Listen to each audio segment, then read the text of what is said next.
Aujourd'hui, je vais vous amener avec moi dans une mission qui va nous amener haut, très haut, là où une seule personne a pu aller, un saut vers l'infini pour nous, et au-delà pour notre héros du jour. Une mission qui amène l'humanité là où elle n'a jamais pu aller, menée par un homme dont on retiendra le nom. Si le début de cette histoire vous fait penser à Neil Armstrong,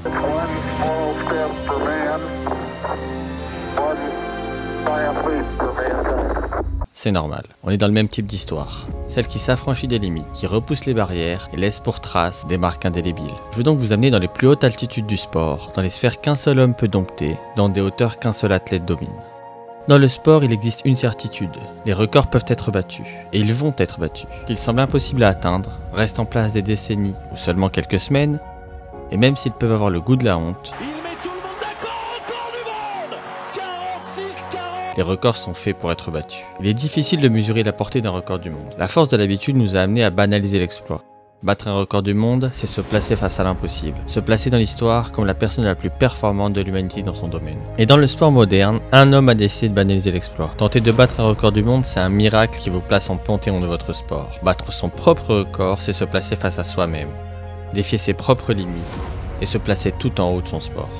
L'homme qui a décidé de mener tous ces défis en même temps, banalisant les exploits et les records du monde comme personne auparavant, c'est Armand Mondo Duplantis.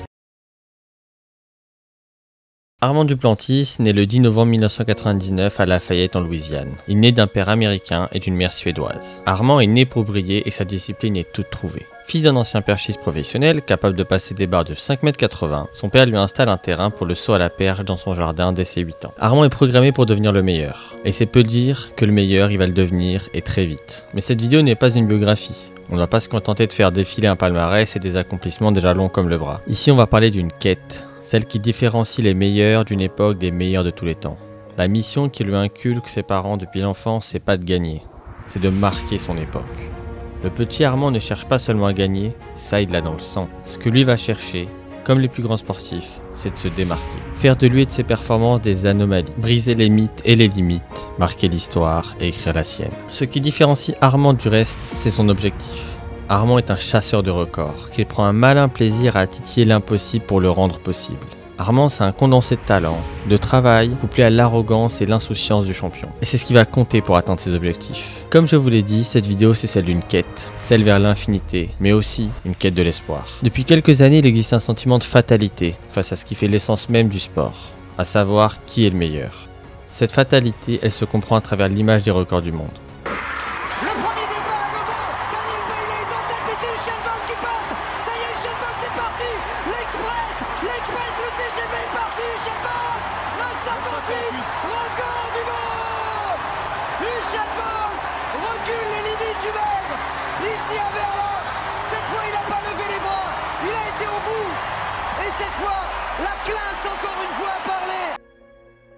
Le sentiment persistant qui tend à penser que plus le temps avance, moins les records du monde peuvent être battus. Plus on optimise toutes les métriques, plus la marge de manœuvre devient faible, plus rares seront les records. Et de nombreux sports se nourrissent grandement de cette quête de records. Que serait aujourd'hui Usain Bolt ou Michael Phelps s'ils n'avaient pas battu et amélioré tant de records du monde? Une fois la domination sportive d'un athlète sur un sport bien installé, ce sont les records qui font sa légende et font que le public se masse devant leur télé ou dans un stade.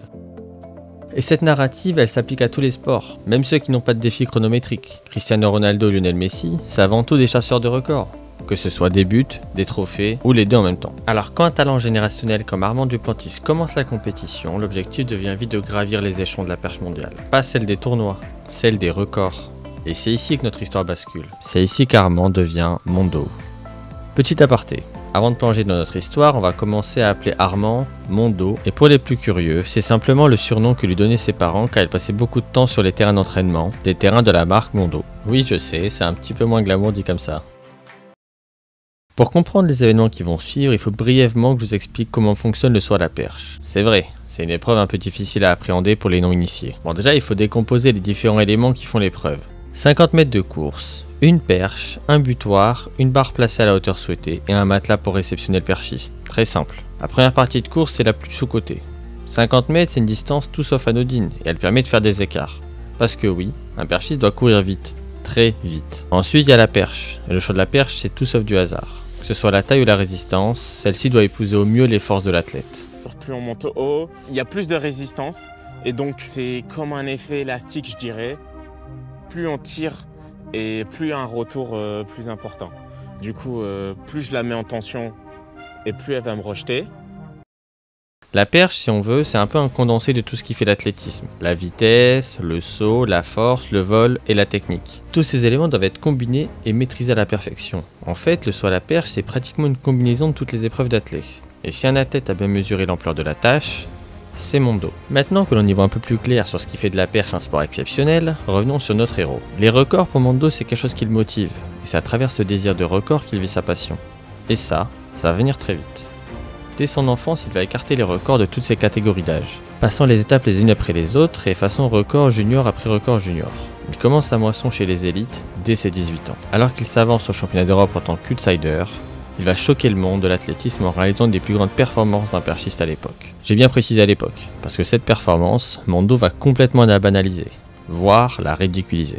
Pour rapidement replacer à quoi ressemble l'histoire des performances en saut à la perche avant l'événement de Mondo Duplantis, il faut séparer deux époques. L'époque où la barre des 6 mètres c'est un juge de paix, celle où le perchiste qui réussira l'exploit de la passer se verra garantir la victoire, et l'époque de Duplantis, celle où peu importe votre exploit, il ira plus haut, beaucoup plus haut.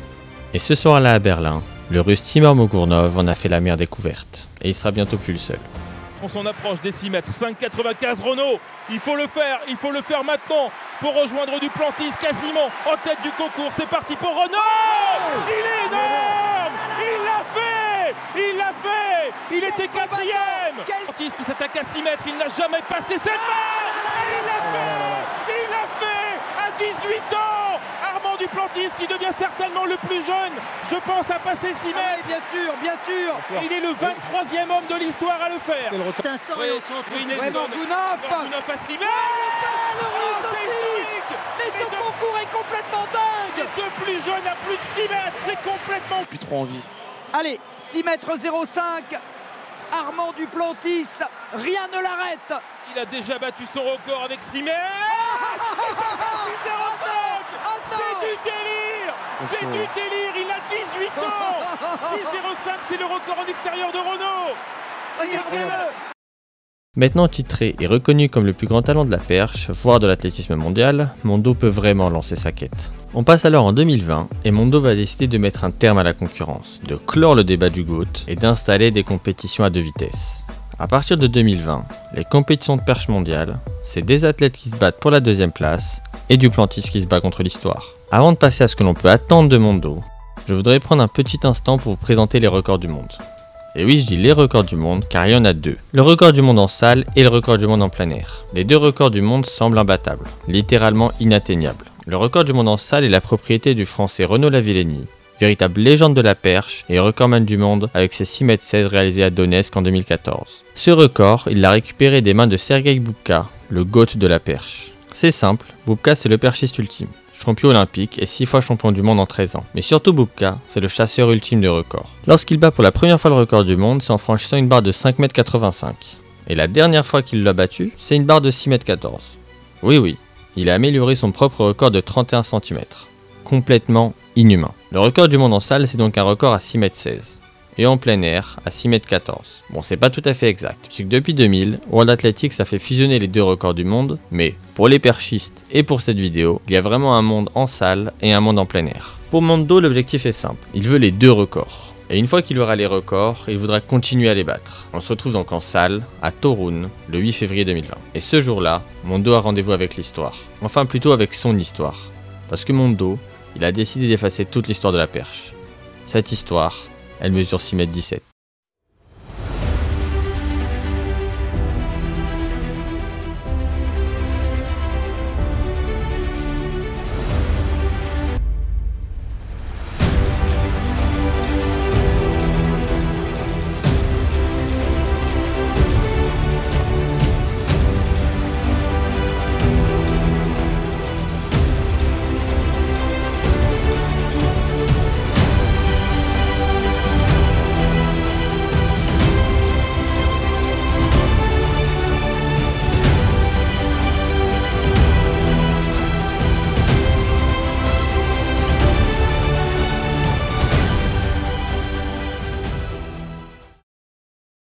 Armand Duplantis a 20 ans le recordman du monde de saut à la perche.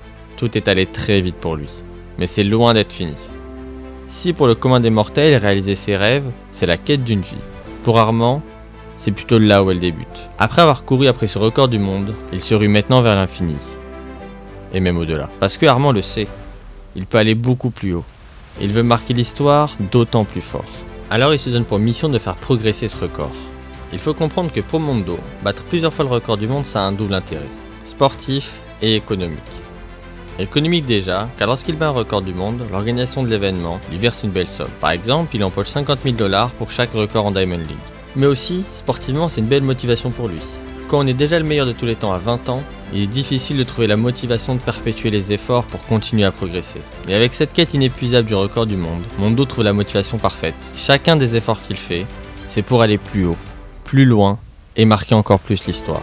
Je le sais, vous demandez combien de temps va mettre Mondo pour battre son propre record. Parce qu'il est une tâche bien plus difficile de battre son propre record que celui d'un autre. C'est aller au-delà de sa propre limite, se défier soi-même. Eh bien c'est simple, il aura fallu attendre une semaine. Mais il reste plusieurs quêtes à réaliser pour Mondo. Car oui, il a déjà battu à 2 reprises le record du monde de Renaud Davilloni, mais c'est un record de 2014, un record dont on s'attendait à ce qu'il puisse le battre. Mais le vrai record, celui qui semble inatteignable, il ne l'a toujours pas. Pour se replonger dans le contexte, dites-vous que le record du tsar Sergei Boubka tient depuis 1994, soit 26 ans. Une vraie éternité. Quand je vous disais qu'il y a un monde en indoor et un monde en plein air, c'était pas pour faire une jolie phrase, c'est réel. Avant l'avènement de Mondo, la barrière des 6 mètres en plein air, c'est déjà celle qui sépare les excellents perchistes des meilleurs de tous les temps. Entre l'ère Boubka et l'ère Mondo, la meilleure performance mondiale, c'est celle de Sam Kendricks à 6 mètres 06. Même Lavillenie n'a jamais dépassé les 6 mètres 5. Le record de Boubka, c'est un mythe, un des plus grands records de l'athlétisme et surtout un des seuls qui n'est pas entaché par d'énormes soupçons de dopage. Parce que oui, de nombreux records, surtout féminins qui datent des années 80, semblent tout bonnement intouchables. Mais celui de Boubka, lui, ne souffre pas de cette réputation. Et pour s'attaquer au record de Boubka, il faut aller chercher 6 mètres 14. C'est la définition de l'impossible. Sauf quand on s'appelle Armand Duplantis. This will be a world outdoor record, unofficial world outdoor record, because there is no such thing according to the world governing body. Oh yes! Oh, that is the highest vault in history outdoors.